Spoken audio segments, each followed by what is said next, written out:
Oras ni Senior Simon, oras sa Pilipinas, alas 11:45 na ng gabi.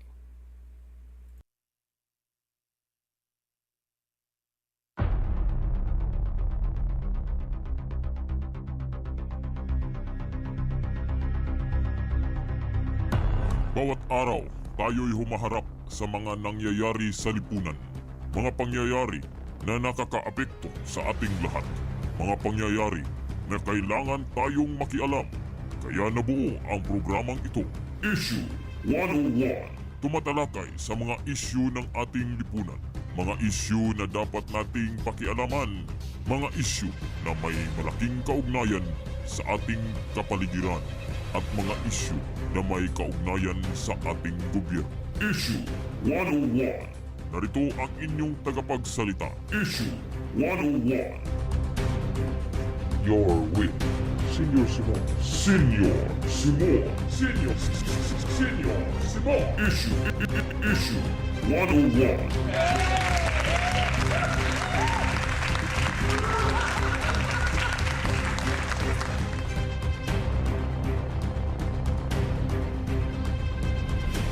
Luzon, Visayas at Mindanao.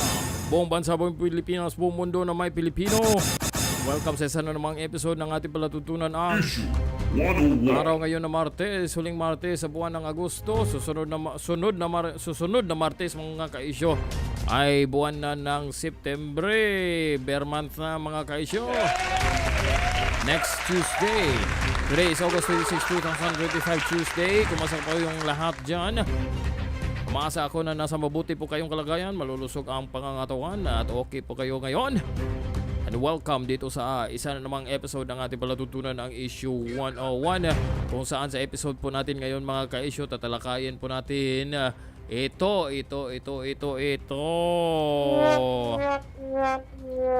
At nagresulta na mga ka-issue. Dahil sinibak sa kanyang pwesto ang latest boxing champion. Dahil walang kalaban na si Polpol Chip Payaso Torre III. Ang ating papag-usapan sa episode ngayon mga kaisyo, bakit ba sinibak si Torre?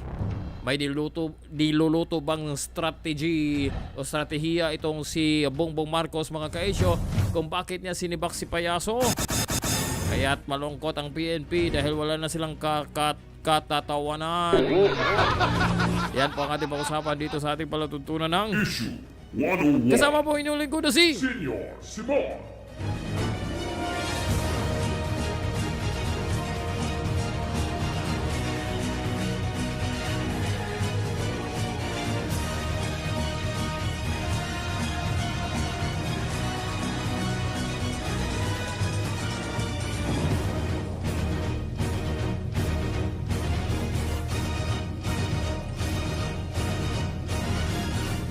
Senior Simon. Okay mga ka-issue, dagdag ko muna sa inyo. Kung gusto ko po kayong sumali, inaanyahan ko po kayo mga ka-issue na sumali po sa ating mga ka-issue sa Issue 101 na group page. Yes mga ka-issue, Issue 101 na group page. Sa pamamagitan po ng group page na ito, constantly link po tayo. Dahil sa paraan pong ito mga ka-issue ay pwede po kayong mag-post kung ano man ang mga nangyayari sa inyong paligid. Kung ano man ang gusto ninyong ating pag-usapan sa ating Issue 101 mga ka-issue, ito po ang paraan kung saan tayo po ay walang putol na mag-ugnayan mga ka-issue. Ano ba itong nangyari sa iyo? Dali lang. Okay. Ayan. So inanyahan ko po kayo mga kaisyo na sumali po sa ating mga kaisyo sa Issue 101 na group page sa ating Facebook. At by the way mga kaisyo, kung sakasakali mayroon kayong Facebook account o kaya X, mayroon din tayong nag-i-exist po tayo sa Facebook. At ang ating group page or ating fan page ay Senior Simon 101, at sa ating X account mga kaisyo ay ang @SeniorSimon101. Okay. Ayaw itong mag-play. Okay ba tayo dyan? Sandali lang ha. Okay. Okay. So, inanyahan ko po kayo ulit mga kaisyo sa ating group page. Sandali lang. What's wrong with this? Ayaw mag-play. There was a problem while playing. Sandali lang mga kaisyo. Ayusin ko lang muna to. Dahil ayaw mag-play. Para naman makita ko kung mayroong nag-chat, no? At ma-update tayo. Okay. Okay na. Okay, so dito tayo mga kaisyo. Dahil halos lahat ng sumuporta kay Polpol Torre at yung mga ayaw sa kanya mga kaisyo o galit sa kanya mga kaisyo ay nabigla dito sa naging balita na itong si Polpol Torre mga kaisyo ay tinanggal sa pwesto. Ito po ang ako mismo ang unang nakita ko sa X. Dahil sa X ko ito nakita mga kaisyo, itong sulat galing kay Lucas Bersamin, in which nakalagay dito mga kaisyo, kanina itong kahapon pala ito mga kaisyo, pero kanina itong umaga ko napansin at nabasa na kung saan sabi dito, General Torre, you are hereby relieved as Chief PNP effective immediately. So may order pa din dagdag mga kaisyo, for the continuous and efficient delivery of public services in the PNP, you are hereby directed to ensure proper turnover of all matters, documents, and information relative to your office. Biglaan ito mga kaisyo, walang man lang pasabi na tatanggalin itong si Torre. Ewan ko kung mayroon bang nanonood sa atin dito, mayroon ba sa inyo, mag-comment nga kayo mga kaisyo o mag-chat na parang na-predict na mangyayari ito kay Torre mga kaisyo, na inaasahan na sisibakin si Torre sa kanyang pwesto. Kasi karamihan mga kaisyo o lahat, maliban lang kay E.S. Bersamin o kaya kang Bongbong Marcos o kaya kang Secretary Remulla, John Vic Remulla ng Department of Interior and Local Government, maliban na lang sa kanila, posible wala nang iba pang may alam tungkol dito, or sa Napolcom lang, yung board ng Napolcom mga kaisyo. So ito yung nangyari kanina mga kaisyo bago isinagawa yung formal turnover. Ito ang statement na binasa ni John Vic Remulla mga kaisyo. Thank you very much. Good morning to all of you. Thank you very much for your presence here. I have a statement from our department. The palace affirms that President Ferdinand Marcos Jr. has made the difficult but necessary decision to relieve PNP Chief Police General Nicholas. Sabi niya dito, difficult decision. Ulit mga kaisyo, atras lang natin ulit. Marcos Jr. has made the difficult but necessary decision. Difficult but necessary decision. How necessary is that? Mahirap daw, pero kinakailangan, sabi ni Remulla dito mga kaisyo. Dahil marami kasi ang nagtataka kung bakit biglaan wala man lang sinyales o palatandaan mga kaisyo na mangyayari ito kay Polpol Torre.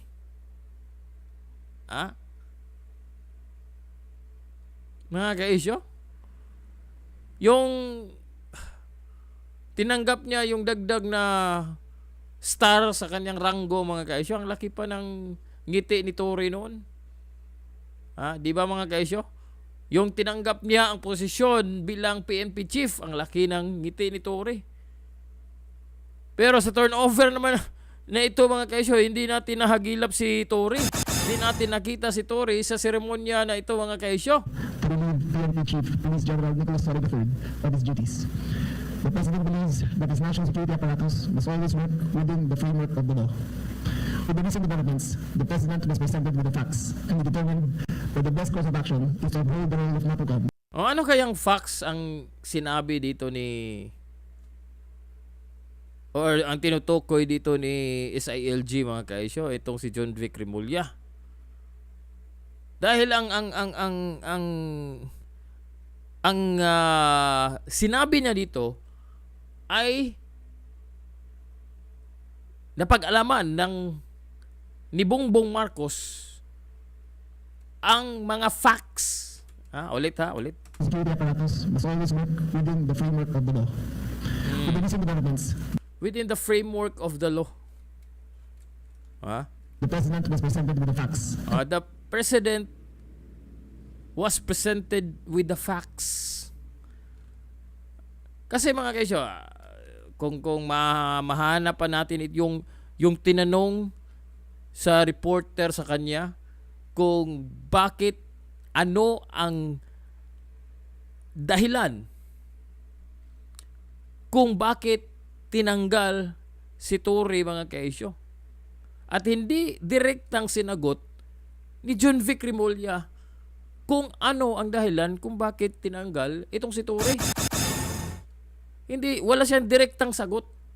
Sabi nga ng isang reporter, parang yung sagot niya is vague. Hindi klaro. And he determined that the best course of action is to uphold the role of Mapugab as it was intended by law. As it was intended by law. As part of this resolution, the President decided to relieve Police General Torre. This was not an easy choice, but it was made in the national interest. The President is committed to ensuring a unified direction and collaboration across all areas in his cabinet, particularly those responsible for delivering security, peace, and order. The President expresses his thanks and gratitude to Police General Torre, as his brief tenure brought new life and energy into the PNP. Nevertheless, the mission must continue.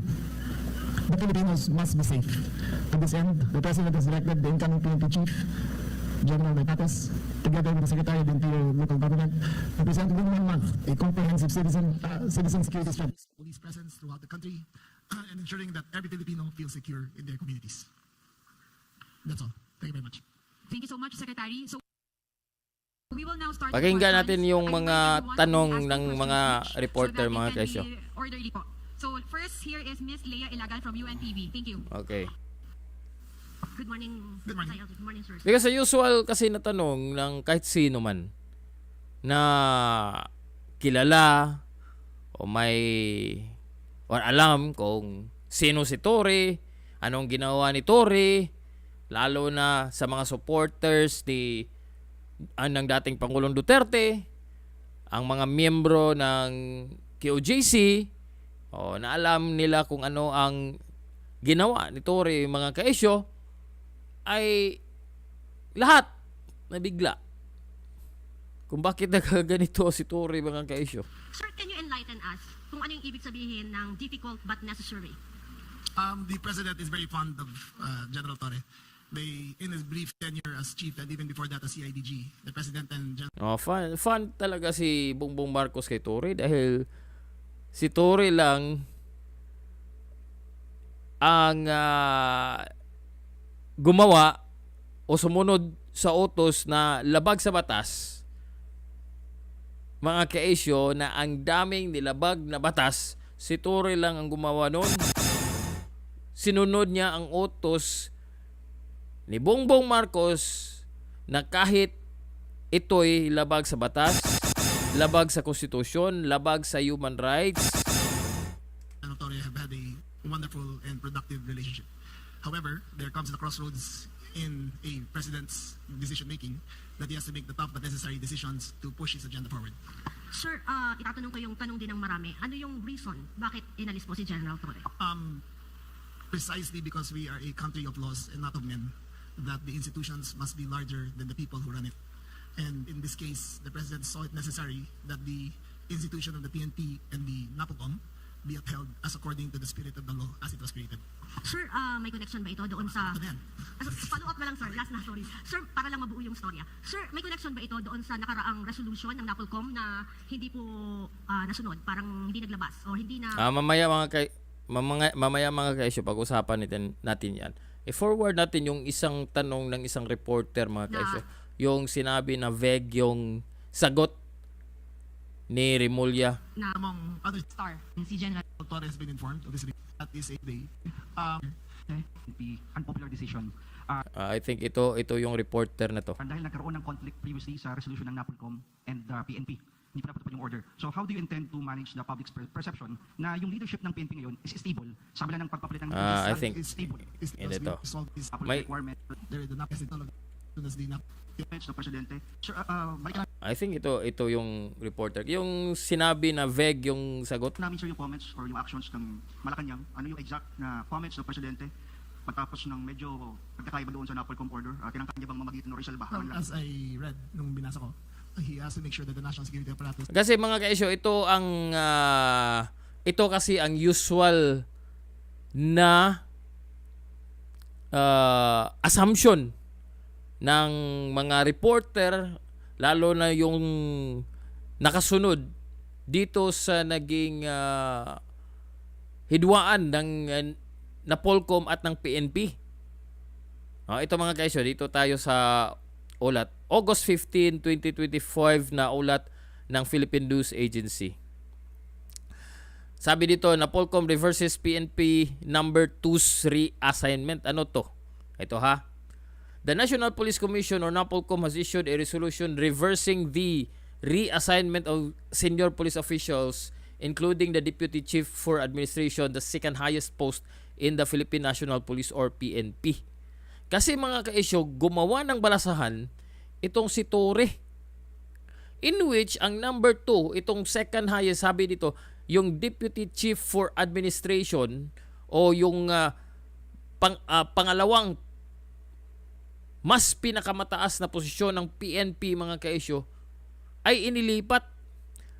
At ang inilipat na ito mga kaisyo ay si Milencio Nartatis. Itong ipinalit kay Torre. Sabi dito na the NAPOLCOM through Resolution 2025-0531 dated August 14, a copy of which was obtained by Kamkrami, reporters on Friday, ordered the PNP to bring Lieutenant General Jose Milencio Nartatis back as Deputy Chief for Administration and Lieutenant General Bernard Banak back as Area Police Command or APC Western Mindanao Commander. Bakit mga kaisyo? Dahil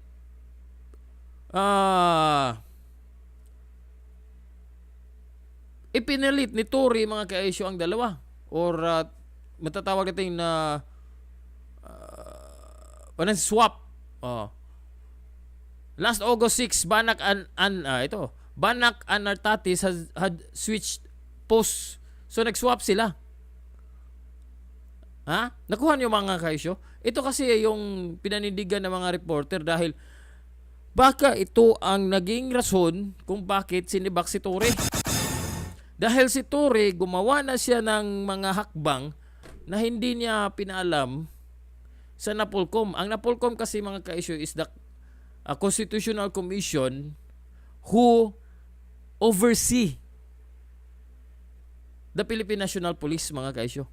Nasa Constitution po ang NAPOLCOM. Siya ang mas nakakataas sa PNP. Nakuha niyo mga ka-issue? So, itong si Torre, gumawa ng balasahan, nag-switch siya ng post ni Nartatis at ni Banak mga ka-issue without the approval of the NAPOLCOM. So, sabi dito, the NAPOLCOM hereby directs the PNP to immediately issue corresponding orders implementing the above designations, assignment, and reassignment. Around 10 more senior police officers were also ordered transferred. Ito na.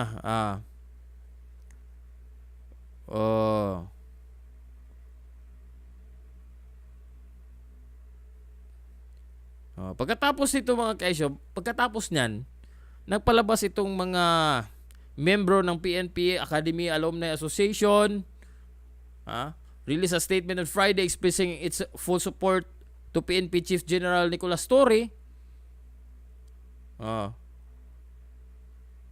Hindi ko na lang babasahin yan mga kaisyo.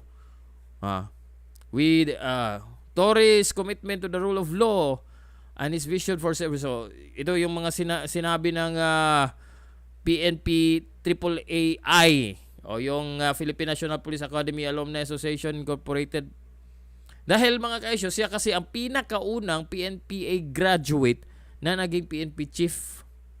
Ngayon, ang ipinalit na sa kanya ay si Nartatis. Yung inilipat niya sa Western Command, ito, kasi pinaswap niya ang itong si Nartatis at si Banak. So meaning itong si Nartatis mga kaisyo ay nilagay bilang Western Mindanao Commander at si Banak ay ginawang second highest post bilang Deputy Chief for Administration, in which pumalag ang National Police Commission. Kaya ang nangyari, ipinabalik ng National Police Commission yung posisyon ng dalawa. Dahil posible na ang gusto nitong si Torre ay si Banak ang papalit sa kanya bilang PNP chief pagdating ng panahon na mag-retire itong si Torre. Unfortunately mga kaisyo, hindi dumating ang panahon na makaabot ng retirement itong si Torre bilang PNP chief. Dahil ipinalit sa kanya si Jose Melencio Nartatis Jr. sa isang simpleng seremonya kanina mga kaisyo sa Camp Crame. Now, itong mga ang sinabi ni Senador Ping Lacson, dating PNP chief.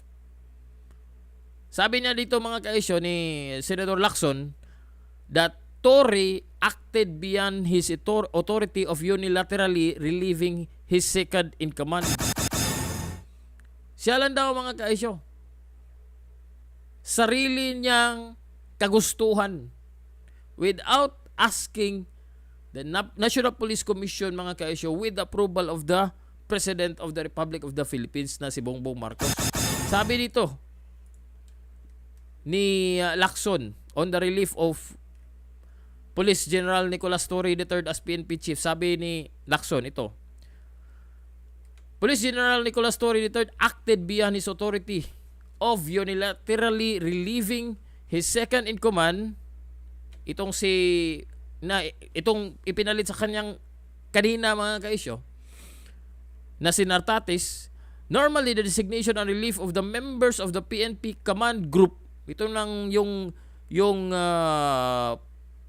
posisyon ng PNP, yung mga matataas na ng mga ranggo, ito yung Deputy for Administration, Deputy for Operations, and Chief Directorial Staff.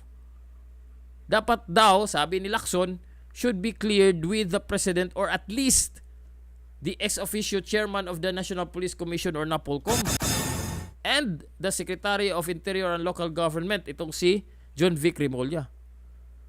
Even when former President Joseph Estrada gave me the blanket authority to run and manage, sabi ni Lacson the PNP during my time as Chief PNP, I did not exercise absolute authority over the designations of the members of the command group. Again, the command group. Ano itong sino-sino o anong mga posisyon ang nakapaloob dito sa tinatawag ni Lacson na PNP Command Group mga kaisyo. Yung Deputy for Administration, si Nartatis, yung Deputy for Operations, and Chief Directorial Staff.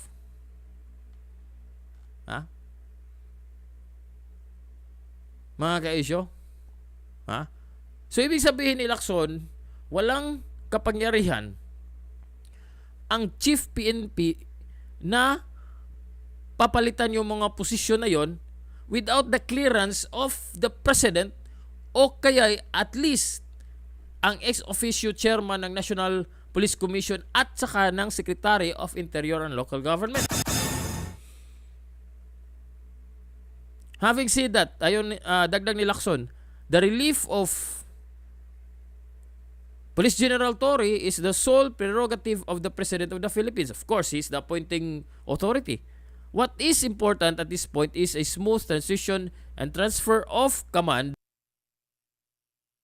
and authority so as not to hamper the overall mission of the PNP to continue maintaining peace and order, so on and so forth. So is this the real reason, mga ka-issue? Dahil lumabag si Torre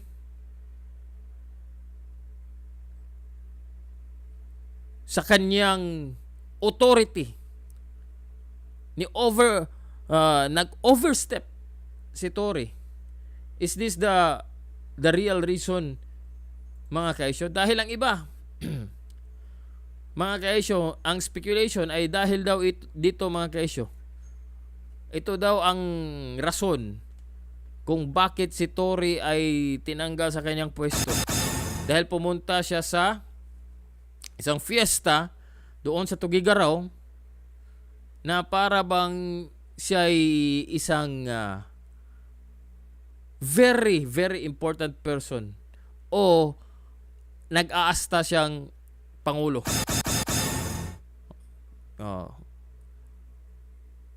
Grabe yung entrance, mga ka-issue. Grabe yung gwardiya.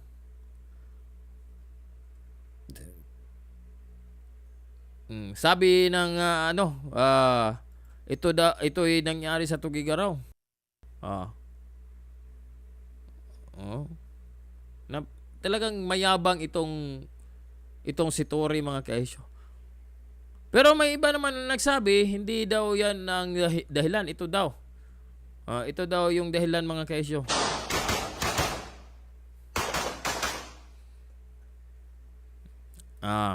Manmanan nyo si Torre, mga ka-issue, ha? Manmanan ng mabuti.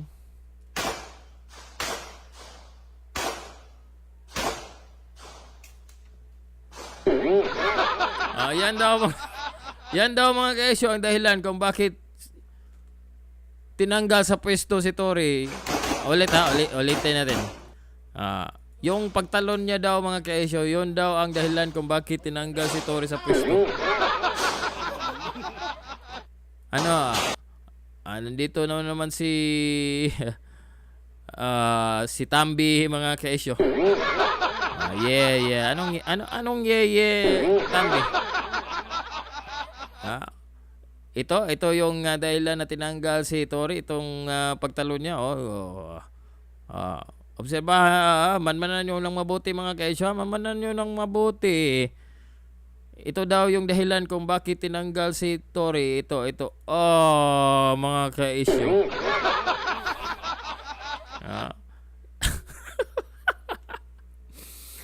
Yung klase daw ng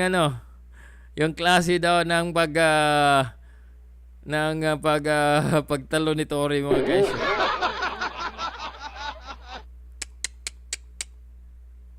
So kasi, mga ka-issue, hindi kasi dumagdag pa itong si John Vic Rebolya. Hindi niya direktang sinagot ang dahil kung bakit tinanggal si Torre. This is always in one direction, and in this case there was the president felt that he had to straighten things out, and the decision was made to replace General Torre. Ano na lang, sir, yung marching order ng presidente sa bagong PNP chief kay General Nartatas? Well, as I stated earlier, the PNP chief Sandali lang, ha? March last June 2. they had a stellar outside of that Sa naging nagkaroon. the choice of the president, and that he has not been identified by PNP. Medyo vague. Ito pala yung tanong saka sinagot na talagang hindi klaro talaga yung sagot ni John Vic Rebolya, mga ka-issue. iatras natin yung tanong. This is actually baka repetitive question na lang, pero just to clarify, you were mentioning a while ago that this is a country of laws and not of men. Ano po talaga yung pinakanilabag ni General Torre? Bakit po siya nasibak? Klaro yung tanong. Sabi kasi ni John Vic na this is a country of laws, not of men.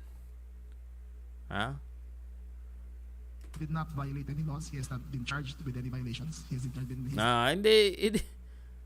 Pero ba't no, malaki talagang tanghaga mga ka-issue kung bakit tinanggal itong si Torre at may pasaring si John Vic Remulla na the country, the Philippines is a country of laws, not of men. Tapos klinaro dito sa reporter na to kung ano bang nilabag na batas ni Torre. Sabi niya, General Torre, bakit po siya nasibak? He did not violate any laws. He has not been charged with any violations. He has the same doon sa natandaan nyo po mga ka-issue yung Senate inquiry ni Amy Marcos. Senate inquiry ni Amy Marcos, natandaan nyo? Ganito kasi ang sagot. Unfortunately, wala dito kasi ang kanyang kapatid, itong si Boboying Remulla. Unfortunately, so walang makadepensa sa kanya. Doon sa Senate inquiry, insert kaagad yung nakakatandang kapatid. Pag hindi maayos ang sagot. In this case, wala. Sabi ni ang lupit mo talaga Remulla. Malupit talaga tong mga Remulla. Sagutan parang pogo lang sa Cavite. I'm sorry, Tambi, hindi ko alam yan. Pero di ba? Hindi klaro yung sagot. And by the way, ito alamin muna natin itong si Nartatis, no? Na pumalit or ipinalit dito kay Torre. Siya ay graduate ng PMA. So balik ulit. Si Torre for ilang buwan lang si Torre na naging chief PNP. Mga buwan lang. 3 buwan ba? Na ipinalit siya naging chief PNP siya. Siya ang pinakaunang graduate ng PNPA na naging chief PNP. Pero tinanggal agad siya pagkatapos ng ilang buwan at ipinalit ulit bilang chief PNP ang isang PMAyer. Graduate ng PMA. Batch 92. At what else May interesting na part kasi dito doon sa maliban sa si Nartatis ay isang Ilocano ay naging hindi kasama dito. Naging regional director itong si Nartatis mga ka-issue sa Calabar Zone o kasama na ito dito ang Cavite. Nakuha nyo? Do you get the idea mga ka-issue? Kasama na dito ang Cavite, naging regional director itong si Nartati. So ang karamihan kasi sa mga speculation mga ka-issue is that si Torre at si Remulla ay mayroong conflict. Hindi pagkakaunawaan mga ka-issue, lalo na alam naman natin at for a lot of time dito po sa ating palatuntunan na ang sinabi ko mga ka-issue na mayabang itong si Torre. Kaya't sinabi nung, di ba kung natatandaan nyo, mayroong lumabas na statement itong si Remulla na kinilala niya si Torre bilang attack dog ba yun? na kung ano ang iutos kay Torre, gagawin ni Torre. Pero in this case, inutusan siya or gumawa siya ng hakbang na hindi man lang humingi ng permiso galing sa mas nakakataas sa kanya, mga ka-isyo. Issue 101.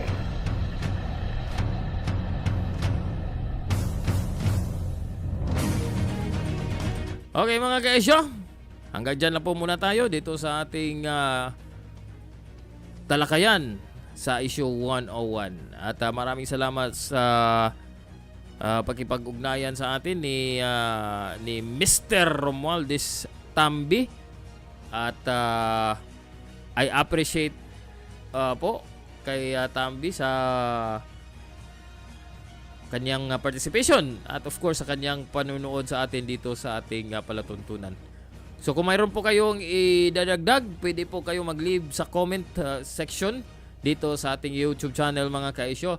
Kung mayroon man tayong nakaligtaang ipahayag mga ka-isyo o mayroon kayong idadagdag na impormasyon, kung ano talaga sa pananaw ninyo ang mas mabigat na dahilan kung bakit sinibak itong si Torre. Ito bang hindi niya pagsunod sa utos ng Napolcom o conflict ni Rimulya at sa kanya mga kaisyo, o itong pag-aasta ni Torre bilang na parang very very important person mga kaisyo, na nag-aasta siya si Bongbong Marcos na para siyang ang Pangulo ng Pilipinas dito mga kaisyo sa nangyari sa Tugigaraw.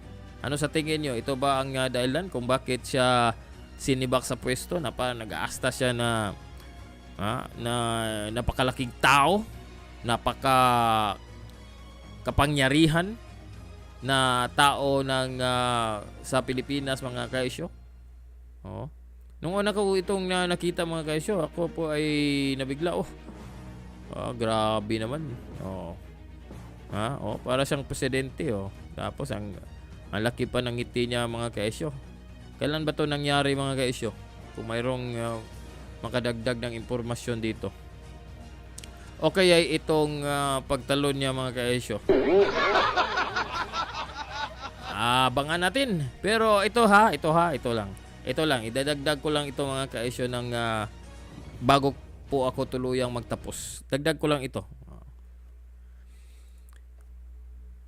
Ang pagtanggal ni Torre, kasi sinabi ni Rimulya kanina na o-offeran itong si Torre ng ibang posisyon. Pero kung kahit sino man ang tatanungin natin mga kaisyo, this is a degrading. This is a degrading act by his superior na tinanggal siya sa pwesto. Take note, tinanggal, hindi siya nag-resign. Dahil kung graceful ang kanyang pag-exit mga kaisyo, ay hihingan lang siya ng resignation. And then, ita-transfer siya kung ano man ang magandang posisyon o mas mataas na posisyon kaysa kasalukuyang posisyon niya. Hindi yung tatanggalin siya sa pwesto. Not this way.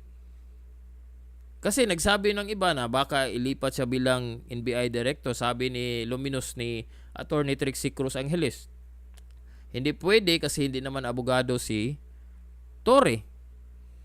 Hindi din siya pwedeng maging DOJ kung magiging ombudsman si Buboying Rimulya. Hindi naman siya pwede kasi hindi naman siya abogado. DPWH, posible. Pero anong magagawa niya bilang DPWH secretary mga kaisyo? Hindi naman siya engineer. Di ba? No. Ano pa ang pwedeng posisyon sa kanya?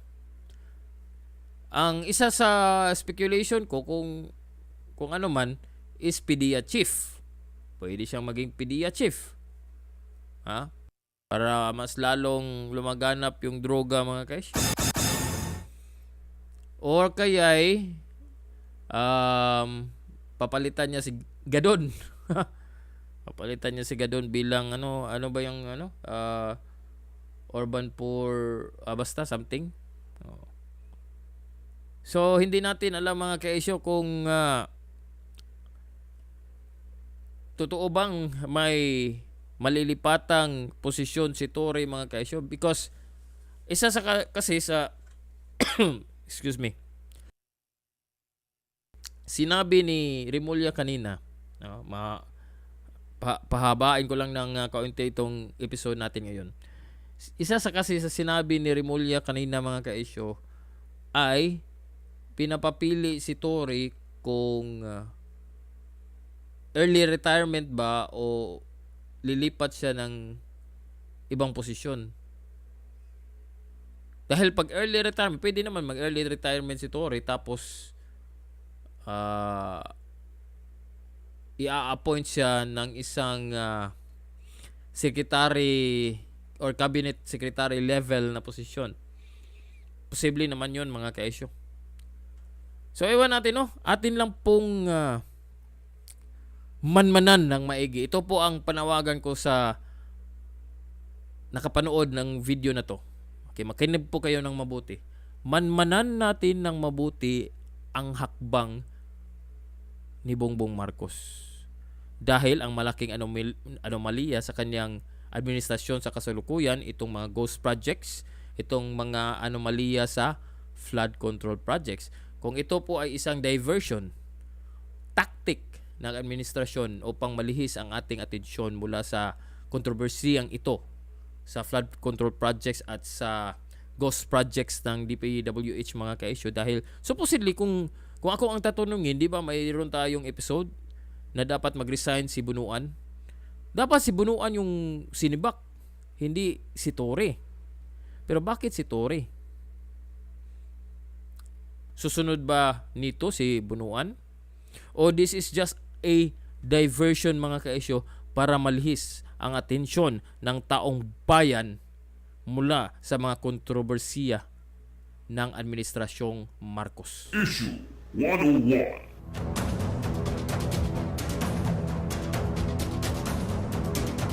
Okay. Time's up, no? Hanggang dito lang muna tayo mga ka-issue. Dahil inaantok na ako. Abangan! Baka sa susunod na o bukas na naman ulit mga ka-issue, ang susunod natin na talakayan dito sa ating issue 101. Maraming salamat kay Master.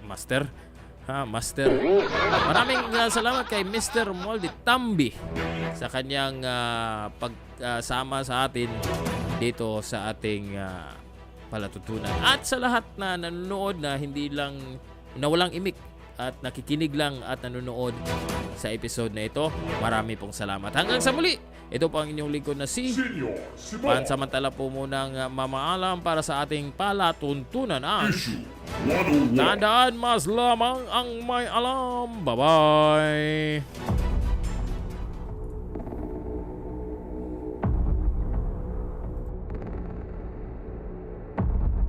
At yan ang Issue 101. Ang hilin natin sa mga kinaukulan ay umaksyon.